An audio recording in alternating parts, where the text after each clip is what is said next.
Using palm and crude oil infrastructure. Hi, I'm Dan Barbulescu, a Romanian mathematician by formation and investment manager by career, with 20 years experience in energy up to board level. I founded the Romanian-Malaysian Business Network to increase the bilateral trade in goods, services, and intelligence between the two countries. It has 70 members from business and academia.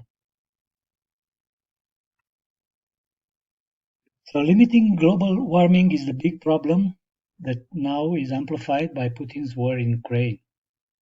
I'm developing research consortium to apply for EU research grants with some solutions. Apart from my country, Romania, we are also looking for a second EU member state research entity to join our project. This research project will develop intellectual property for the application mentioned in the presentation. This project with University Malaysia Pahang addresses the high cost of decommissioning of 7,000 offshore oil and gas rigs in ASEAN by 2030. Petronas' balance sheet has $7 million for each rig, with estimated cost of $2 billion in the next 3 years. We plan to use the rigs as mooring points for floating solar hubs that will power applications like green hydrogen from seawater and carbon capture and storage.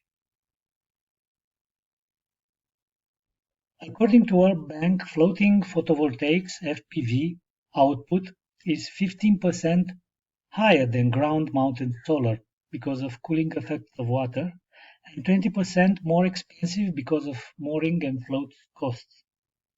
Compared to Europe, Malaysian oil rigs are facing reduced waves or wind, and rigs as mooring points are a logical use for them. FPV-powered electrodialysis and electrolysis for in-situ application do not depend on supply chain infrastructure. Ocean carbon removal and sequestration startups are already funded by carbon credits, and Sarawak has legislated carbon credits from this year. Existing submarine gas pipeline can be reused for pumping green hydrogen to ports. Our second project is with University Malaysia Sarawak for the reduction of methane emissions of palm oil industry. That represents 66% of total. Palm oil meal effluent or POME ponds emissions can be controlled by reducing the time of water separation and clarification from months to days. Biogas is not feasible on all existing mills without gas infrastructure as in Sarawak, and it is flared in atmosphere when in excess.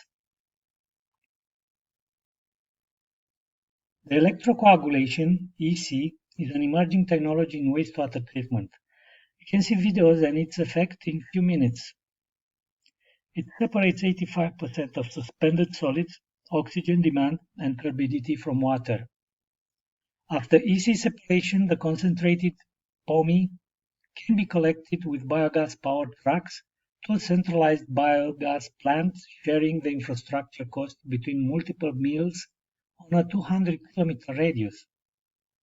An aerial view of the 4 megawatts FPV plant on a 12% of the POME ponds in a Sarawak mill can power 10% of the total consumption of that mill, and the return on investment is 12%.